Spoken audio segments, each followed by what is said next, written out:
The German artillery battery located on the steep promontory of Point Du Hoc was considered one of the greatest threats to the Allied D-Day landings in Normandy. From its elevated position, it could reach both Omaha and Utah beaches, jeopardizing amphibious operations. Fortification work carried out between 1943 and 1944 made it an impossible target for airborne forces to attack from land. Therefore, the men of the 2nd Ranger Battalion were given an extreme task: to land from the sea, scale the cliffs under enemy fire, and neutralize the artillery pieces. The operation at Point Du Hoc is one of the most iconic examples of a seemingly suicidal mission successfully carried out by a small but determined unit. The Rangers' actions on June 6, 1944, have become part of the pantheon of American military feats, on a par with Bunker Hill or Gettysburg. However, beneath the veneer of glory, history has its nuances. The soldiers did not find the cannons in their fortified emplacements, but abandoned more than a kilometer away. This has led to questions about whether the attack was really necessary. This book proposes to review that mission from a broader perspective, going beyond the unquestionable valor of the Rangers. It explores often overlooked aspects, such as the German vision of combat and the role played by Allied air and naval forces in neutralizing the target. It was in August 1942 that Allied reconnaissance flights first detected that the German army had installed 3 medium guns on the cliffs of Pointe Du Hoc, a rock formation located on the low Normandy coast near the small port of Grand Camp-les-Bains on the eastern bank of the Vire estuary. It was also known as the Saint-Pierre-du-Mont Battery, after the nearest village, or by another local spelling, Point Du Hoc. Today, the town is called Grand Camp-Mézy. In May 1943, the French resistance network Confrérie Notre-Dame managed to send to London a map stolen from German offices in Caen. This document detailed the plans for the construction of the Atlantic Wall in the region. It ended up in the hands of the Supreme Allied Command Staff, COSSAC, which was already working on planning Operation Neptune, the planned major landing in France. The coast between Caen and the Cotentin Peninsula seemed ideal for the attack due to the lower density of coastal batteries, and the stolen map reinforced that impression. In contrast, Upper Normandy and the Pas-de-Calais, closer to England, were heavily fortified and had a larger presence of German troops. Was that map authentic? Over the following months, Allied air intelligence services monitored the progress of German construction work along that stretch of coastline. What they observed confirmed the map's validity. In London, a special analysis unit compiled this information and began issuing periodic reports, known as the Marchionnais reports. Reports which described in detail the progress of the fortifications and were sent to the Neptune planning team. Concern over coastal batteries grew even more with the introduction of a new technology, radar. In earlier times, landing fleets could approach at night undetected, especially during the critical moment when troops were transferred to landing craft. But now, surface search radars attached to coastal batteries made it possible to locate them even in the dark. This technological threat, combined with the growing number of Kriegsmarine radar stations along the French coast, deeply alarmed Allied planners. Once Lower Normandy was confirmed as the primary objective of Operation Neptune, a strategy began to be developed to neutralize the most dangerous positions, such as the Point Du Hoc and Ouistreham batteries. The initial COSSAC plan, dated August 1943, called for the deployment of 1 American paratroop battalion and 2 Ranger battalions in the Grand Camp area. The former would attack the Point Du Hoc battery, while the latter would engage the neighboring positions at Mézy. However, in the following months, this strategy was revised as new information came in from France. The resistance reported that the Point Du Hoc battery was a permanent coastal position, equipped with powerful 155mm GPF guns, FIU, while the Mézy batteries were part of a divisional artillery, with shorter-range pieces that did not represent a direct threat to the landing zones at Omaha and Utah. This difference became decisive when, during the summer and autumn of 1943, large-scale fortification work began at Pointe Du Hoc. The origins of the assault. On 24 May 1942, the 2nd Battery of HKAA 832, German Army Coastal Artillery Battalion, was redeployed from its original position near Boulogne on the Channel coast to Pointe du Hoc in Lower Normandy. This move was part of a general effort to strengthen the defences of the Seine Bay. Although officially a horse-drawn unit, in practice it only had 4 old horses. The battery was equipped with 6 15.5cm K418 guns, the German designation for the French 155mm GPF, a heavy World War I artillery piece captured by the Germans in 1940. Despite their age, these guns were still highly valued for their range and firepower and were therefore frequently used in coastal defensive positions. Interestingly, the United States Army had also received this model from France in 1918 and manufactured it under license. Between 1941 and 1945, it was widely used by American coastal artillery units, so the American Army was well aware of its performance in that defensive role. German coastal defense doctrine prioritized the protection of ports. Accordingly, the mission of the Pointe du Hoc battery was to defend the nearby port of Grand Camp, the estuary of the Vire River, and other associated port facilities such as Grandvay. To establish the position, the German authorities expropriated a plot of land measuring approximately 30 hectares belonging to 3 local families. The Gelinel family was evicted from their farm in September 1942, and their property was converted into a mess hall, stables, and temporary accommodation until new barracks could be built. Initially, the 6 guns were installed in conventional field positions, protected by mounds of earth and sandbags, and hidden under camouflage netting. According to the theoretical organization of the battery, it was to have 6 officers, 20 non-commissioned officers, and 120 enlisted men. Initial command was held by Oberleutnant Frido Ebling. As its function was to engage the enemy fleet, firing exercises were conducted from the position, using wooden rafts as floating targets in the sea. The location was registered under the name Stützpunkt, Bayou 075, Bayou's strong point 075. The construction of permanent defensive structures began in November 1942, with the arrival of technicians from the Reorganization TOD, OT, the German paramilitary body responsible for major military projects. At Pointe du Hoc, the OT contingent consisted of around 150 German workers, reinforced by forced labor, French and Algerian workers, as well as Polish and Russian prisoners of war. On average, during 1943, there were around 500 men working at the site. In 1944, Italian soldiers were also incorporated after Italy joined the Allies. The area was covered by the typical Norman bocage hedges, which were gradually cleared to allow the guns an open field of fire.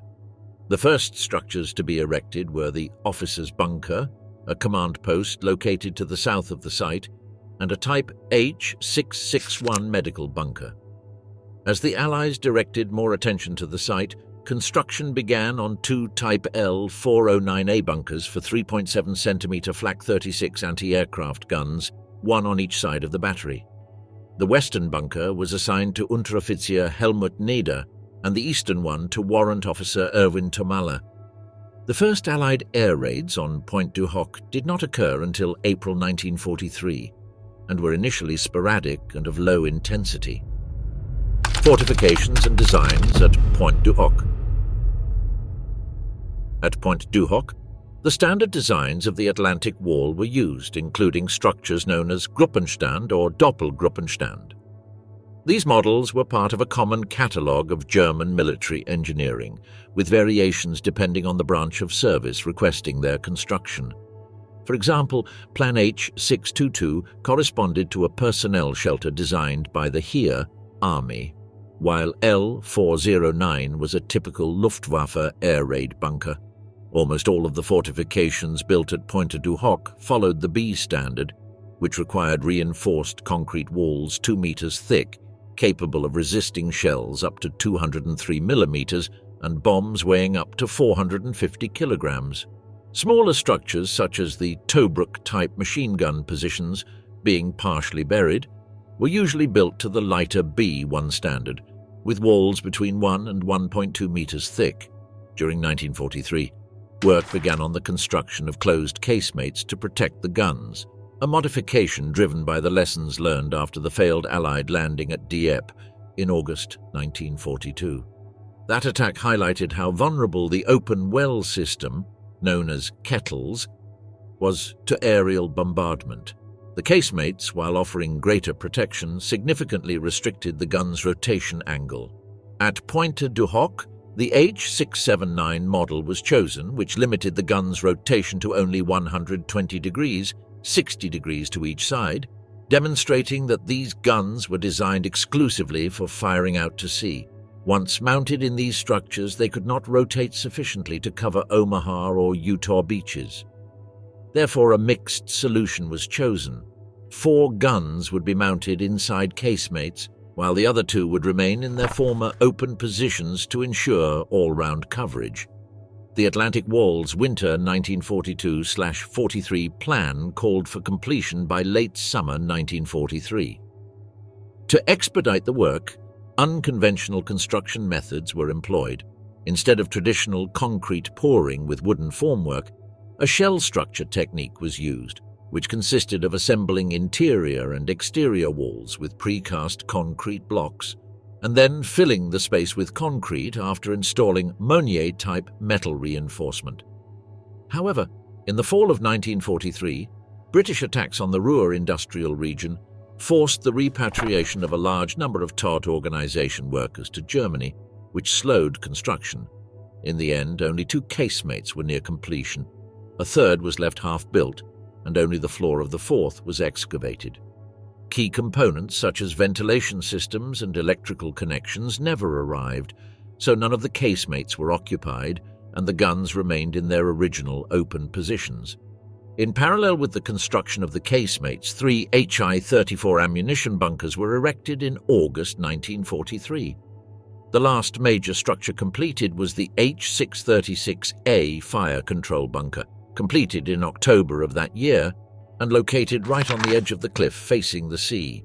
This had an optical rangefinder mounted in an opening at the top, and inside it housed communication rooms equipped with radios and field telephones. Under the command of Lieutenant Wilhelm Ruhl, this observation post was permanently manned by at least 3 men. Unlike the Kriegsmarine fire control centers, this here model lacked overhead protection, and its system was rather rudimentary for tracking moving naval targets. Point Du Hoc Artillery Battery, the Kriegsmarine deployed a large radar surveillance station, codenamed Immer, at the Le Gouet strongpoint near Pointe et Raz de la Percée, about 4 kilometers to the east. 2 Fumo-2 Calais surface radars were installed there, capable of detecting Allied ships and transport vessels. A Luftwaffe radar post codenamed Eagle R also operated at the same location. Reorganization, radars, and doctrinal disputes at Point Du Hoc. 9th Company of Air Signal Regiment 53, 9th/Line Regiment, 53 Luftnachrichten Regiment, operated the radar station at Le Gouet Strongpoint, equipped with 2 Fusa 65 Würzburg Reiser air search radars. This facility was linked by radio to both Pointe Du Hoc and higher commands by specialist personnel from Funkmess Company 369, which maintained operators at both locations. During the fall of 1943, major personnel changes took place at Pointe Du Hoc. The Eastern Front required ever more troops, so German units in France were thoroughly overhauled. Many young soldiers were sent east, replaced by wounded veterans or older reservists deemed unfit for combat in Russia. The Pointe du Hoc battery, which had an authorized strength of 146 men, fell to about 120 men that fall, and by the summer of 1944, only approximately 85 remained. An incident on 22 October 1943 highlighted command problems. 3 British ships appeared off Colville, right at the limit of the battery's range. They were not engaged. The battalion commander, Major Clemens Wallemont, angrily contacted Lieutenant Ebeling to demand an explanation. Ebeling, unconcerned, replied, "I can't shoot sparrows with these guns." He was immediately relieved of his duties and sent to the Eastern Front, being replaced by his second-in-command, Oberleutnant Brotkorb. On 15th December 1943, another restructuring took place, driven by Field Marshals Rommel and Rundstedt, who had been appointed by Hitler to revitalize the defenses in France. Rundstedt demanded greater unification of command over the coastal batteries. Until this time, the Army, Heer, and the Navy, Kriegsmarine, had developed separate defensive systems with distinct tactical concepts. The Heer batteries, generally located inland, were designed to fire indirectly. They used towable guns and casemates with rear doors, allowing the guns to be moved between sectors. Point Du Hoc was an exception, situated directly on the coast due to the strategic advantage of the headland. In contrast, the Kriegsmarine's batteries, known as dune warships, used fixed naval gun mounts and were positioned along the coastline, designed to engage enemy vessels directly. This duality led to friction. The Heer complained that naval batteries were vulnerable to shelling. The Navy, for its part, criticized the Army units' lack of effective fire control systems, which made them ineffective against moving targets such as ships. A Swedish coastal defense officer, who visited the Norman fortifications after the war, concurred with the Navy's view and noted the Heer battery's poor ability to track moving targets. Despite the disagreement, Rundstedt obtained Hitler's support to unify control. The HKA 832 Battalion was reorganized as HKAR 1260, Heeres Küsten Artillery Regiment. The main change was that the naval battery under construction at Longues-sur-Mer became the 4th battery of the new regiment, and Point Du Hoc was reclassified as the 2nd battery of HKAR 1260. Furthermore, its tactical designation was changed to WN-75, Widerstands Nest, Resistance Nest, and it was integrated into the Stützpunkt, Point Du Hoc, next to the small infantry detachment WN-76, located to the west. In terms of defensive doctrine, the traditional German approach to dealing with landings consisted of establishing a thin, forward defensive line to cover ports and estuaries, while the bulk of the troops waited in the rear to launch a mobile and decisive counterattack. This approach had been repeated in previous operations such as Sicily, Salerno, and Anzio. However, convinced that Allied air and naval power rendered the traditional doctrine of defense in depth unviable, Field Marshal Erwin Rommel demanded an urgent restructuring. Forces were to be positioned directly on the beaches, ready to repel the invaders at the moment of landing. As a result, he ordered the units of the 84th Army Corps sector in Lower Normandy to begin moving men and equipment toward the coastline. Point Du Hoc was located within the stretch controlled by the 3rd Battalion, Grenadier Regiment 726, the 3rd GR 726, belonging to the 716th Infantry Division. This unit, distributed in 4 companies, covered a long front that stretched from Grand Camp to the beaches of Colville-Vierville, later known as Omaha Beach, and extended westwards towards Pointe du Hoc. The battalion was so dispersed that it could not allocate specific reinforcements to the headland, so the battery was given additional personnel randomly as available. In March 1944, the 352nd Infantry Division began to assume the defense of the Grand Camp sector. Although GR 726 remained deployed in the area, it was now under the command of the new division. The 1st Squadron of the 352nd Rifle Battalion was moved to Grand Camp, where it was tasked with installing barbed wire, placing beach obstacles and laying mines, including the coastal area immediately below Point Du Hoc. Among the defences deployed were peculiar rolling mines, old French heavy artillery shells suspended by cables above the cliffs. They could be detonated upon impact after a fall or activated by a remote device from above. In May 1944, the 84th Rocket Regiment, Werfer Regiment 84, specialized in multiple rocket artillery, was withdrawn from Corps Reserve and sent to Omaha Beach in the Saint Laurent Gap sector. However, A 15-man section was detailed to Point Du Hoc on May 23, 1944, where they were assigned to operate machine guns from foxholes dug into the cliff top, both to the east and west of the promontory. This reinforcement was more symbolic than effective. For the battery's commanding officers, deploying additional troops there made no sense. They were convinced that the cliffs offered an impassable natural defense. Consequently, most of the site's defenses were oriented southward, assuming that any attempt at capture would come from the mainland.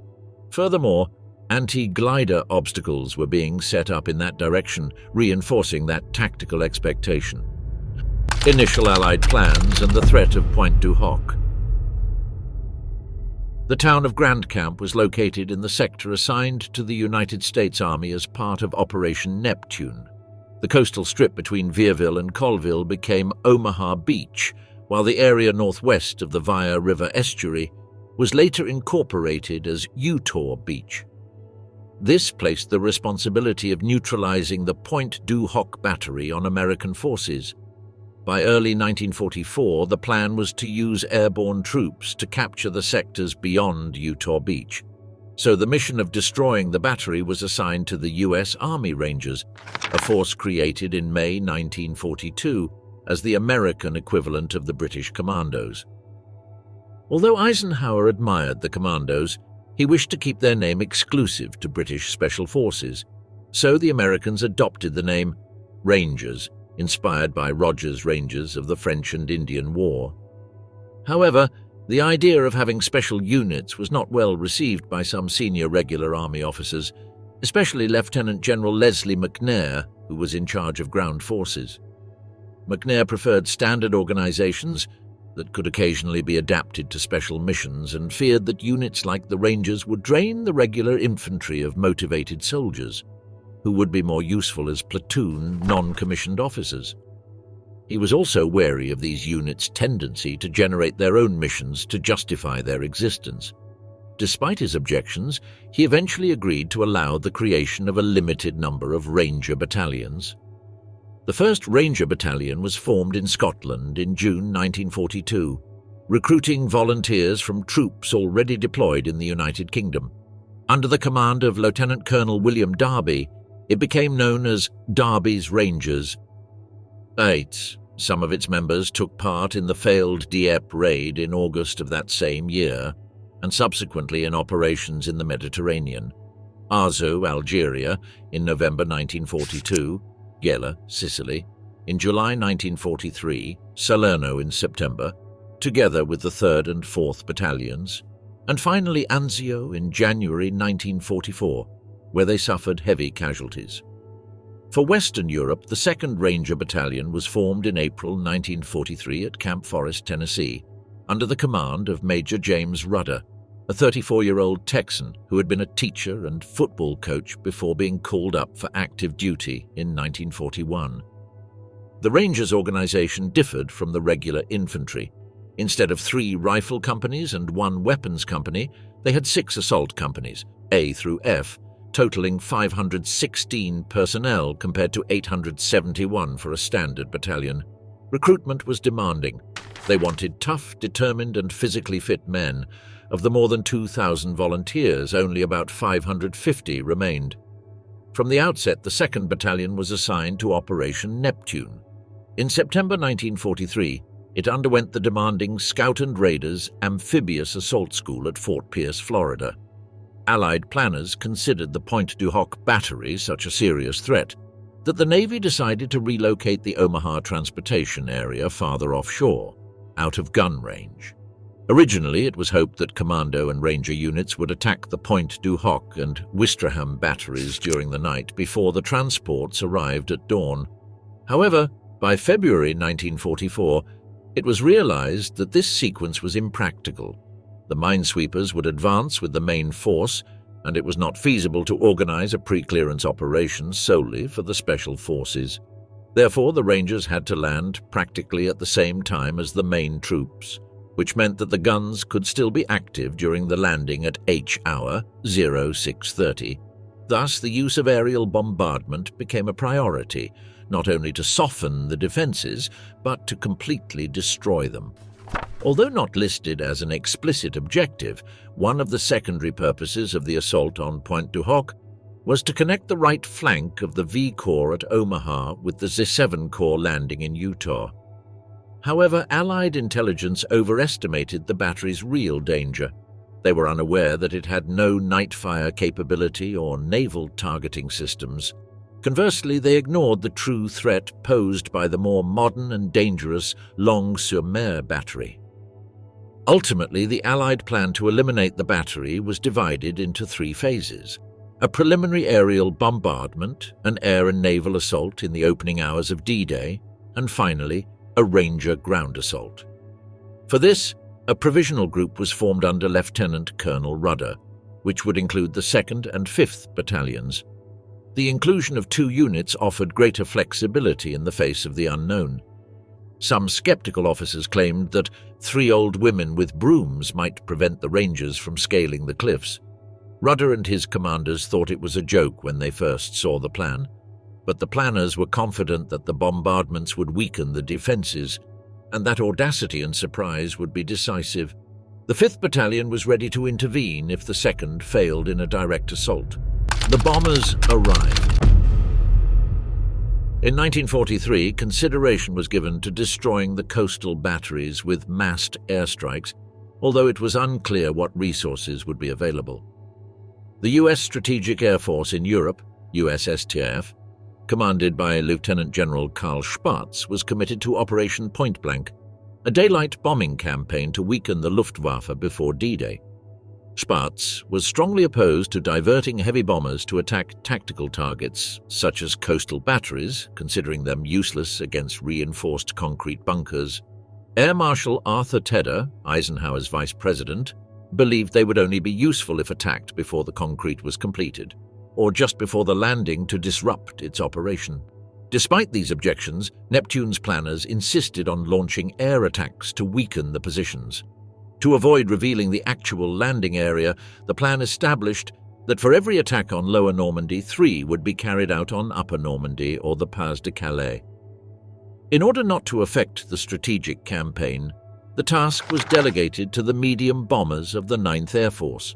The heavy bombers would be used only on the final missions in a series of attacks known as Operation Flashlamp, targeting 10 batteries, including 4 considered especially dangerous: Point Du Hoc, Houlgate, Villaville, and Ouistreham. The bombing began on April 13th. Pointe du Hoc was first attacked on the evening of April 25th, as soldiers were forming up for dinner at the Gelenel farm. 2 waves of 20 Havocs from the 409th and 416th groups dropped some 40 tons of bombs. 2 of the 6 gunwells were destroyed, 1 gun was blown out, and 2 others were damaged. Only 2 were killed and 3 wounded. That evening, the surviving guns were moved to a wooded road 1.3 kilometers, 0.8 miles from the original site, outside the fortified perimeter and concealed with camouflage netting. The damaged guns were never repaired. To deceive the Allies, the Germans placed telegraph poles inside the empty shafts, simulating cannons. Resistance member André Farina saw the relocated cannons and reported it to his commander, Jean Marion, who attempted to warn London via carrier pigeon. But the Germans had deployed anti-pigeon patrols and shot down the pigeon. According to records from the 352nd Division, 27 pigeons were shot down between March and May. Allied intelligence failed to detect the success of the 25th attack. Aerial photographs showed nearby impacts, but also reconstructed camouflage netting and the dummy posts, leading some to believe that 5 of the 6 shafts were still active. The 6th was absorbed by a bunker under construction. On May 21st, P-47 Thunderbolts attacked the position but were repelled by anti-aircraft fire. Shortly thereafter, an 88mm anti-aircraft gun was moved into the position to reinforce the defense. On May 13th, 33 B-26 Marauders. They attacked the site without causing visible damage to the guns. However, they did destroy several communication trenches. That same day, several mines were detonated in sympathy after bombs fell in the minefield south of the site, partially clearing the area.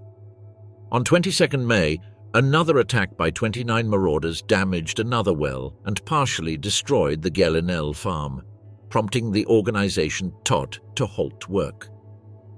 The last bombing raid before D-Day occurred on June 4th, when 85 A-20 aircraft dropped 100 tons of explosives on Pointe du Hoc. The results were considered fair to good.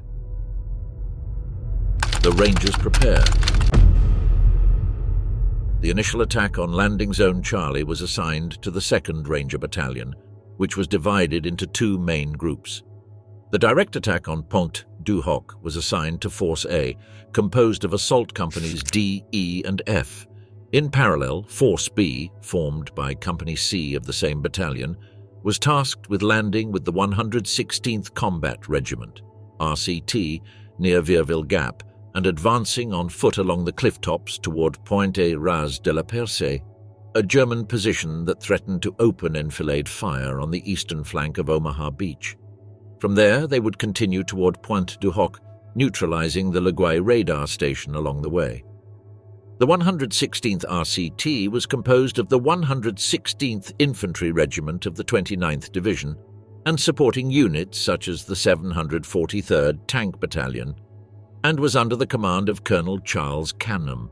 Initially, it operated under the command of the 1st Infantry Division. If the initial assault on Pointe du Hoc was successful, Force A would be followed by Force C under Lieutenant Colonel Max Schneider. This grouping included the 5th Ranger Battalion along with A and B companies of the 2nd Ranger Battalion. Should Force A fail to land, Force C would land on Dog Green Beach near Vierville Gap and march inland to attack Pointe du Hoc from the interior. To support the provisional Ranger grouping, a gun platoon was added to the 2nd Battalion's command company, modelled after a similar unit used by Derby's Rangers in Italy. This platoon included 4 M3 gun motor carriage GMC vehicles, old half-tracks equipped with 75mm cannons and .50 caliber machine guns. These armoured vehicles were transported in LCT, landing craft, tank as part of Force C force. A would be landed directly at the foot of the cliffs using 10 LCA boats. D Company would land on the west side of the promontory, while E and F companies would land on the eastern side. The Rangers were lightly equipped, an M1 rifle, 128 rounds of ammunition, and 6 grenades. Each group had an expert climber, nicknamed Summit Monkey, assigned to climb the ropes first. These soldiers carried only pistols and carbines. Support weapons were limited to 4 bar machine guns and 2 60mm mortars. 2 more 81mm mortars would arrive on the supply boats. The Rangers did not carry backpacks, which were carried separately, although some wore assault vests with additional equipment. In addition to the Rangers, the assault group included the NSFCP-1, Naval Shore Fire Control Party, team, and a group of Army observers from the 293rd Joint Signal Company, who were responsible for coordinating supporting fire. The naval component of the attack, designated Assault Group 04, was flown by the Royal Navy under the command of Commander S. H. Dennis. The motherships were LSIs, landing ships. Ship infantry, LS-H's, were converted former Channel steamers, while LSIS were converted Belgian ferries. Each carried a flotilla of 6 to 8 LCAs with a theoretical capacity of 32 men per boat, although they averaged 22 due to additional equipment.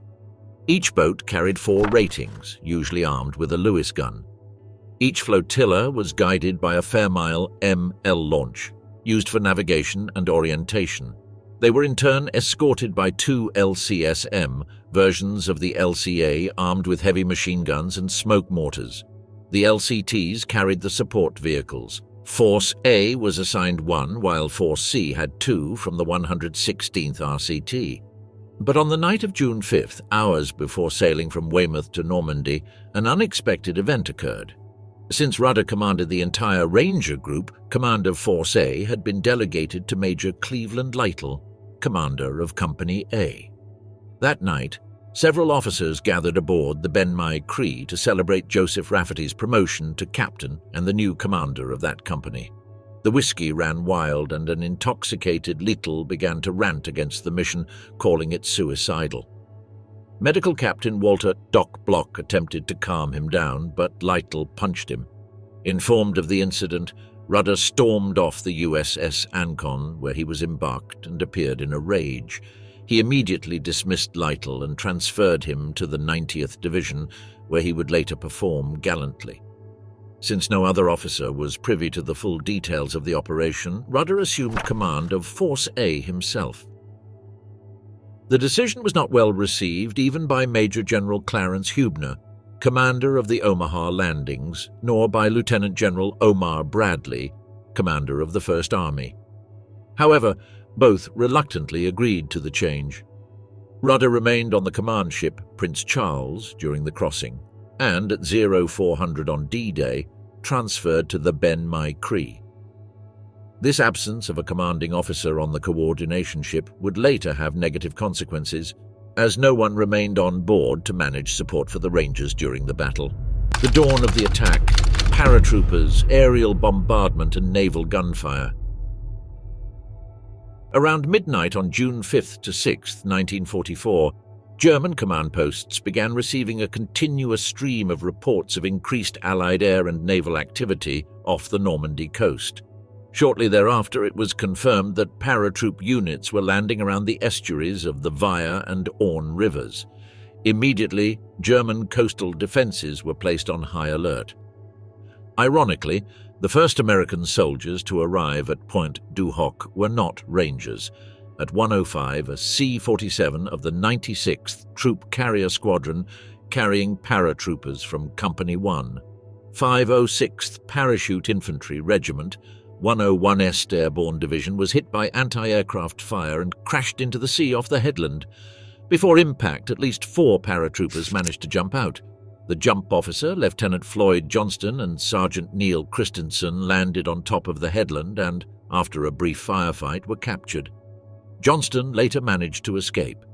2 others, Sergeant Raymond Crouch and Private Leonard Goodgall, landed on the shoreline below the cliffs and remained hidden until dawn, when they joined the Rangers. At 4:45 a.m., just before dawn, the final phase of Operation Flashlamp began. A radar-equipped Mosquito 9th aircraft of No. 105 Squadron RAF, piloted by Flight Lieutenant Gordon, was the first to attack, dropping red flares to mark the target. A second Mosquito failed to deploy its flares. 3 additional Mosquitoes of No. 109 Squadron dropped green flares from altitudes of 9,000 and 5,500 meters. Despite partial cloud cover, the flares illuminated the target visibly and spectacularly. French peasants in neighboring villages would recall years later how the sky was on fire as the flares descended through the low clouds. Moments later, the real hell began. Lancaster bombers of the 9th Squadron opened fire at 0453 from altitudes of between 2,000 and 2,600 meters. Airmen who managed to observe the terrain described the impacts as precise and concentrated. In total, 8 Lancaster squadrons of 5 Group, 115 aircraft in all, along with 4 Mosquitoes, bombed Pointe Du Hoc for almost half an hour, dropping 634.8 tons of bombs, more than 20 tons per hectare. The impact was devastating. Although the German defenders were already in their bunkers due to the alert, and these structures partially withstood the impact, everything else was leveled. Trenches, roads, and many entrances to dugouts and ammunition dumps were buried. The number of German casualties was not officially recorded, but many survivors suffered shock injuries or perforated eardrums. The blow to morale was brutal. The fire control team received a message stating that some artillerymen stationed inland had found a farmer's cellar and gotten drunk. One of the German veterans would recall years later that his team, in a state of shock, simply got up and abandoned the position. By dawn, only a few active defenders remained on the scene. The control team in the command bunker, some machine gun crews from the 84th Rocket Regiment positioned on the cliff edges, the western anti-aircraft bunker that had escaped severe damage, and small groups trying to escape from the collapsed dugouts. Many others had been killed, trapped, or had simply abandoned the position. There were also construction workers, including Italian prisoners of war. The RAF bombers did not escape unscathed. During the early hours of D-Day, Schnellkampfgeschwader Zen, a fast attack unit equipped with FW-190 fighter bombers, received orders to intercept Allied aircraft dropping paratroops near Carentan. The 3rd Staffel, commanding Hauptmann Eberspacher, took off with 4 aircraft from Évreux 2 hours late. They flew towards the coast, and in the dawn gloom came across a bomber formation of the 5th Group. Eberspacher led the attack, claiming 2 Lancasters shot down near Isigny and another at Carentan. Another pilot also claimed an additional one. These were the first dogfights of D-Day, between 0501 and 0504. Although the Germans claimed to have shot down 4 aircraft, the actual losses were 3, 2 Lancasters from 97 Squadron and 1 from 50 Squadron. 3 more returned damaged. Naval artillery then went into action. Point Du Hoc was designated target number 1 for the U.S. Navy's Bombardment Force C, which included the battleships USS Texas and Arkansas, along with several cruisers and destroyers. At 0550, Texas, flagship of Rear Admiral C.F. Bryant, commenced firing her 14-inch 356mm guns, firing some 250 salvos. An observer plane from the battleship itself circled overhead to correct the fire. One of the most notable hits dislodged part of the cliff just below the eastern anti-aircraft bunker, decisively altering the terrain for the ensuing engagement. The bombardment also disabled many of the mines suspended along the cliff, which were brought down by the explosions. The destroyer USS Satterley attacked the bunkers west of the headland, while HMS Talibont opened fire on the Laguai radar station and its defenses. Meanwhile, USS Thompson bombarded strongpoint WN-74 at the tip of Pointe de la Percée. The naval artillery ceased fire at 0625, H-5, in anticipation of the imminent landing of the Rangers at H-hour, 0630. Barely had the naval bombardment ended at 6:30 when the final airstrike of Operation Flashlamp took place. 9 B-26 bombers of the 391st Bombardment Group circled over Pointe du Hoc and dropped another 16 tons of explosives on the strongpoint. The Rangers landing at Point Du Hoc. At around 2:50 a.m. on June 6th, the convoy from Weymouth arrived off the Normandy coast. The LCS M-boats were launched from the LSY ships, and the Rangers of Force A took up their positions in the dark around 0400. The seas were rough from the previous day's storm, and the small, heavily laden boats began to take on water. Many of the men became severely seasick during the wait. By 4:30 a.m., the flotillas were supported by the 2 LCS-M covering fireboats, and both formations headed inland. Due to the sea state and the slow speed of the overloaded boats, the advance took 2 hours. The tragedy began early. Around 5:15, one of the supply boats sank, followed shortly after by another. Around 5:30, LCA-860, carrying Captain Harold Slater and 20 men from D Company, flooded and sank. The occupants were not rescued for hours and suffered intensely from exposure to the cold and water. At the head of the flotilla was the motorboat Fairmile ML-304, under the command of Lieutenant Colin Beaver of the British Volunteer Naval Reserve. Initial navigation was carried out using a QH-2 tree radio navigation system, which cross-referenced signals from transmitters located in the United Kingdom and was accurate to within about 45 meters. The boat also had Type 970 radar, but it proved useless against a coast with no radar features. At first light, the coast was vaguely outlined, although smoke and the effects of the bombardment made precise landmarks difficult to identify. Around 5:30, both the radar and the QH-2 system failed due to an electrical fault. Beaver had assumed that Pointe du Hoc would be easy to identify thanks to its guns, but in practice he mistook the headland for Pointe et Ras de la Percée.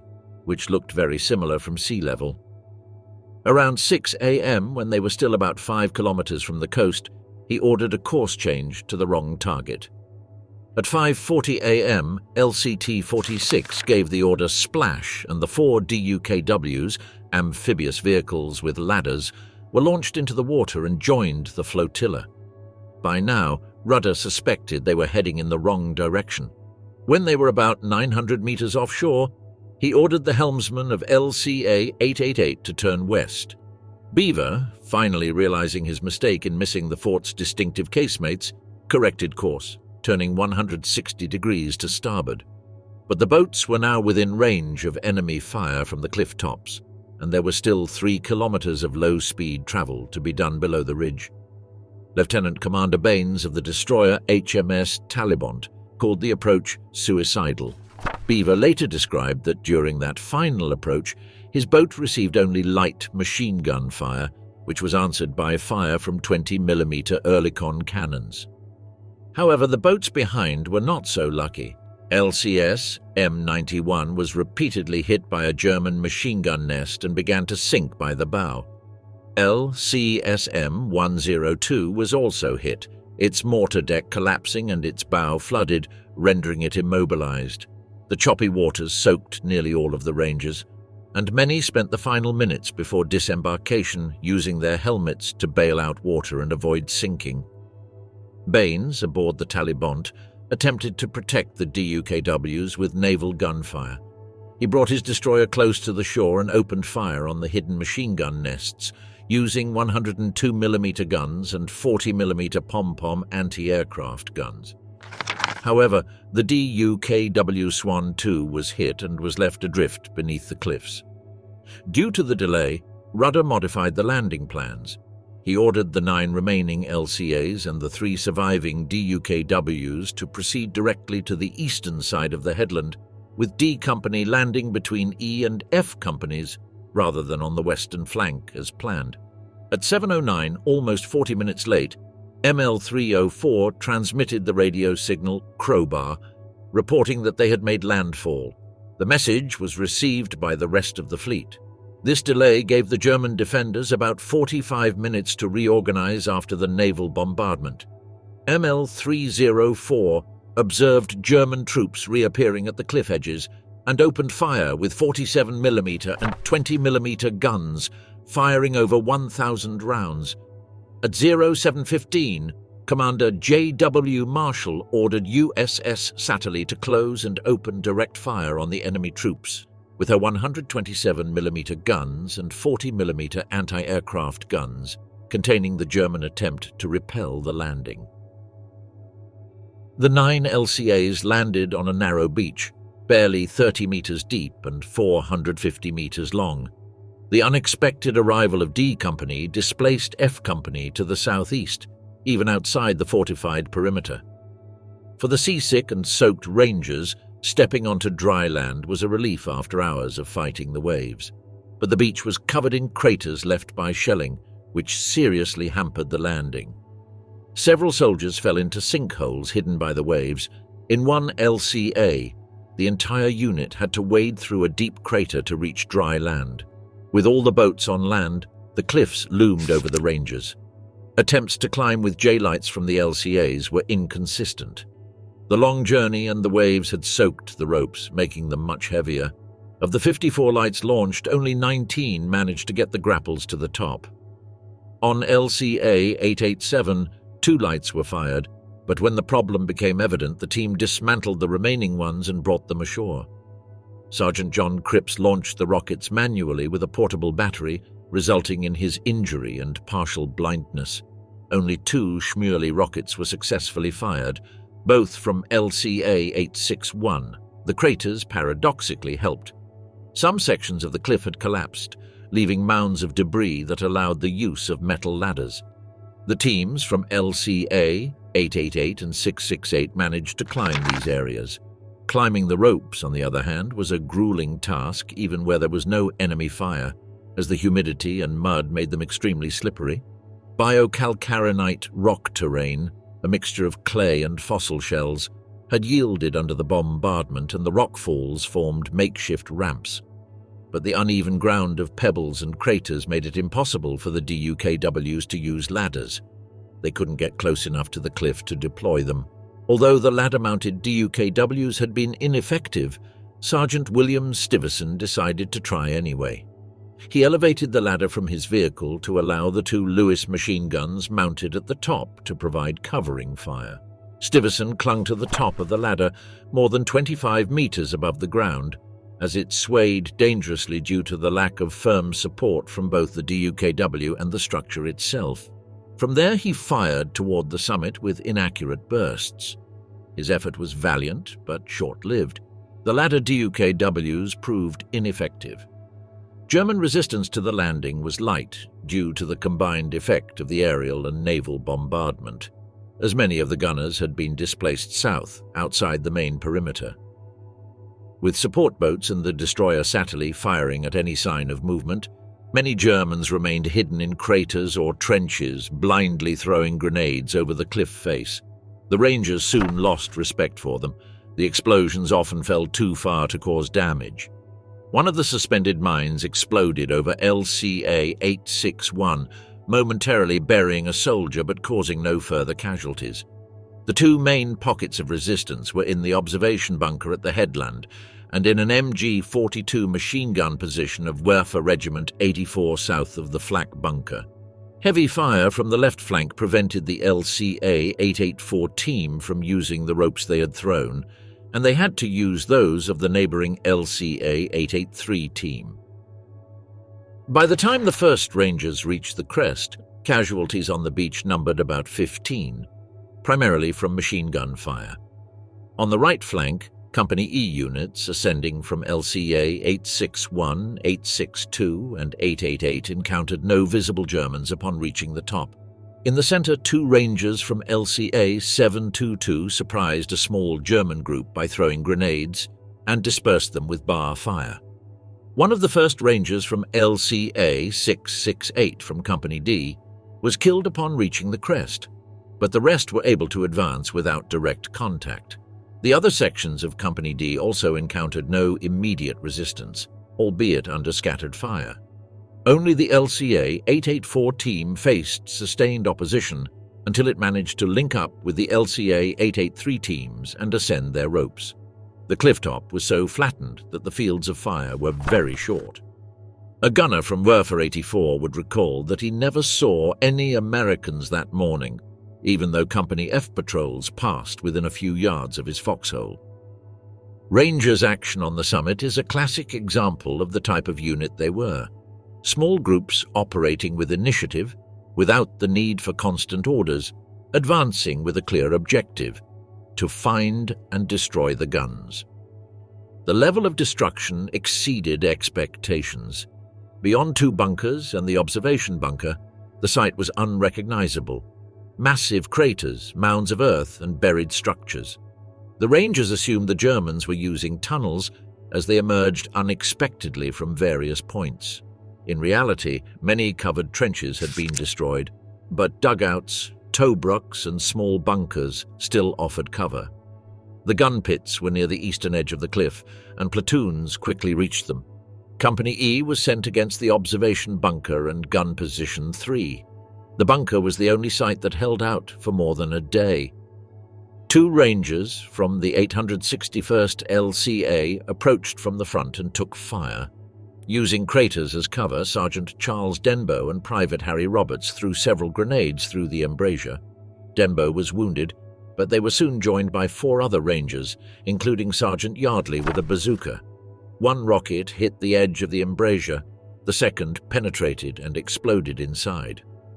Meanwhile, a neighboring group from LCA 862 was advancing toward their objective when a German grenade thrower was forced to take cover in the bunker.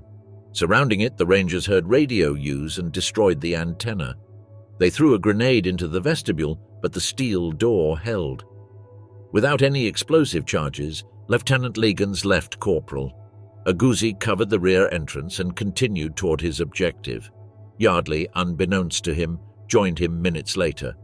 Surveillance was established at both entrances, and the final assault on the bunker would not occur until June 7th.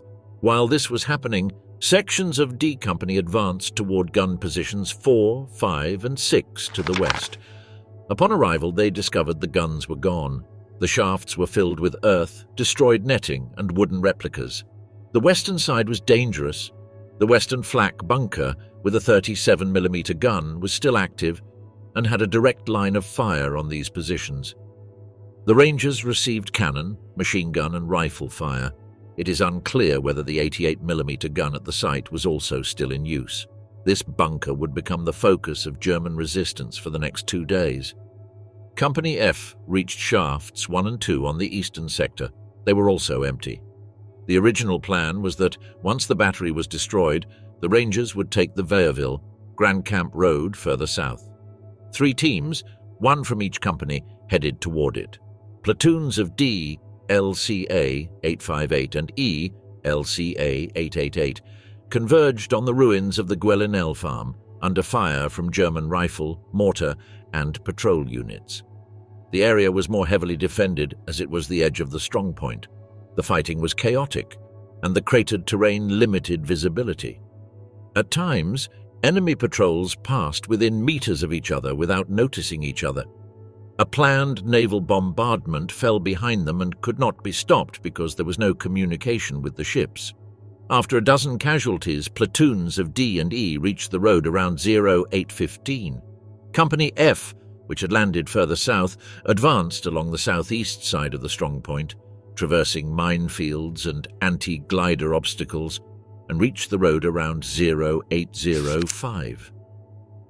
Advancing west, they encountered resistance at the hamlet of Auguay, but with a few bursts of bar, they forced the German detachment to surrender. Shortly thereafter, the 3 groups reunited, numbering about 50 men. At that point, the priority was to consolidate the position on the road and prepare for the defense of Point Du Hoc against German counterattacks from the south and west. They didn't expect any threats from the east, convinced that reinforcements would soon arrive from Omaha Beach. Reconnaissance patrols were sent out. Among them, Sergeant Leonard Lomel and Sergeant Jack Kuhn of Company D advanced along a path through hedges to avoid snipers. At about 230 yards, they discovered the 5 German guns hidden, intact, pointing toward Utah Beach. They were ready to fire but unmanned. Lomel destroyed 2 steering mechanisms with thermite grenades and broke the sight of another. They returned to search for more explosives. Meanwhile, a team of 5 Rangers from Company E under Sergeant Frank Rupinski also arrived. They placed thermite grenades on each gun, destroyed the sights, and blew up the charge dump. When Lomel returned to his group, he saw that the others had already finished the job and withdrew. 2 messengers were sent separately to inform Rudder. A messenger from Company E also departed. At 11:10, Rudder's headquarters transmitted the news by radio, signal lamp, and carrier pigeon. No headquarters received the radio message, but a pigeon arrived safely in England. Ranger patrols and platoons extended an outer defensive line around Point Du Hoc. The bulk of the battalion focused on securing the interior of the strongpoint and establishing contact with higher command. While the center of the position no longer offered organized resistance except for the observation bunker, active pockets remained at the edges of the area, particularly in the western flak bunker and in a machine gun position positioned on the cliffs about 1,400 meters east, outside the main perimeter. In addition, several German soldiers remained dug in or trapped in bunkers and trenches collapsed by the pre-dawn bombardment. The initial assault on the cliffs had proved less costly than expected, but casualties began to mount during the multiple minor engagements that erupted both inside and outside the strongpoint. Lieutenant Colonel Rudder designated Captain Otto Masny, commander of Company F, to organize the immediate defense of the position. Masny attempted to neutralize the western flak bunker with a squad, but was repulsed by heavy fire and had to withdraw. During the day, about 40 German prisoners were captured, both during mopping up operations and in the advance on the road to Grand Camp.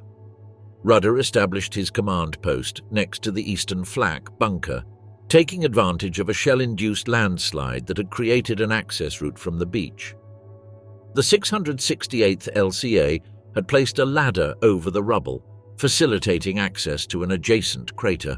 The battalion communications officer, Lieutenant James Eichner, began transmitting from the base of the cliff using an SCR-284 radio and then moved his equipment to the new command post. But communications proved difficult. Much of the equipment had been rendered useless by water. Each platoon had an SCR-536 handy-talkie transmitter, and each company had an SCR-300 walkie-talkie radio with a range of about 5 kilometers, although few were working properly. The Naval Observer Patrol under Lieutenant Kenneth Norton and the Army Liaison Unit under Captain Jonathan Harwood also had their equipment damaged by the water. Private Henry Genther managed to repair a radio in one of the German bunkers, and Rudder, along with Norton and Harwood, went to the scene to try to contact the USS Texas. However, for reasons that have never been clarified, one of the ships, apparently HMS Glasgow, opened fire on the bunker. A shell struck the structure, killing Harwood and Genther and wounding Norton. Rudder, drenched in yellow marker paint from the impact and dazed, was unharmed. Despite this shock and a gunshot wound to the thigh sustained earlier, Rudder continued in command. His leadership was later highly praised by his men. Lieutenant Dutch Vermeer wrote, "I cannot pay enough tribute to Colonel Rudder. Under his command, miracles seemed possible." Also inspiring was the presence of British Lieutenant Colonel Thomas Trevor, a veteran commando whose serenity, despite having been shot in the helmet during the landing, instilled calm in the young Rangers. In the absence of radio communications, Eichner had taken the precaution of purchasing an EE-84 signal lamp from England, which enabled the first contact with the destroyer Satterley at 0728. More stable radio communications were then established. This link between the Clifftop Command Post and the American and British destroyers was essential, as attempts to contact Ranger Forces B and C failed, as did efforts to reach V Corps and the 116 RCT. The first radio contact with the 116th Infantry at Omaha did not occur until the morning of June 7th and was weak and intermittent. Communication with the forward teams on the road to Grand Camp also proved difficult until field telephone wires were laid between the command post and the deployed companies. The Navy thus became the only reliable link to the outside world. In the afternoon, the Rangers requested assistance in evacuating the wounded. A launch from the destroyer USS Barton arrived around 2:30 p.m., but was hit by enemy fire from the eastern cliffs and unable to disembark. During June 6th and 7th, the situation at Point Du Hoc became desperate. Without the ability to communicate effectively with the beaches, isolated and with limited ammunition, the Rangers faced several German attempts to recapture the position. Forces of Grenadier Regiment 914 attacked from the south, attempting to encircle the strongpoint by staggered advances through hedgerows and craters. The Rangers, dispersed in tight groups, responded with rifle, grenade and machine gun fire, holding their own among the ruins of bunkers, destroyed gun pits and improvised positions in the rubble. During the night, the Germans tried infiltrating patrols, seeking to exploit gaps in the American defensive line, but were repeatedly repelled by snipers, crossfire and sheer determination. Rations began to run short. Thirst was pressing. The wounded piled up in the craters, unable to be evacuated. Some died where they had fallen, others barely survived thanks to improvised bandages and the care of their comrades. There was no respite. The smoke of the bombardment and the metallic smell of blood mingled with the dampness of the mud, and in the midst of it all, the order was clear: resist. It wasn't until the morning of June 8th, the third day of the assault, that units of the 5th Ranger Battalion and the 116th Infantry Regiment managed to break through from Omaha Beach and reach the position. The encounter was silent. The survivors weren't celebrating. They were exhausted, covered in dirt and blood, almost unrecognizable. Reinforcements began evacuating the wounded, distributing supplies and establishing an extended defense line. Finally, the encirclement was broken. Of the 225 men who had scaled the cliffs that early morning of June 6th, less than half were still fit to fight. Many had died, others were seriously wounded or missing. The position had been held for 48 hours without water or effective support, under constant fire, and without knowing whether what they had come to destroy still posed a danger. But they did not give in. The battle for Pointe du Hoc has gone down in history as one of the most daring exploits of D-Day. Scaling cliffs under enemy fire to destroy cannons that in many cases were no longer there may seem, in retrospect, a futile gesture. But for the men who were there, it wasn't. The Rangers didn't know the pieces had been relocated. They only knew their mission was to seize them, destroy them, and protect the beach, and that's what they did. Amidst the confusion, fire, mud, and fear, they held firm for 2 days, isolated without reinforcements, with the coast still far from safe. Decades later, with the archives opened and history reconstructed, there is debate about whether the attack was truly necessary. Some will say no. But in June 1944, no general could risk having those guns active. And if the Rangers hadn't gone up, and if the guns had fired, today we would be talking about a failure, not a legend. Rudder's men accomplished a seemingly impossible mission. Their effort, despite intelligence errors and tactical doubts, became a symbol. Because in war, sometimes it's not about knowing everything, but about having the courage to act when it's most needed. So when you look back at the cliffs of Point Du Hoc today, what you remember isn't whether the cannons were there or not. What you remember is that there were people who climbed them anyway.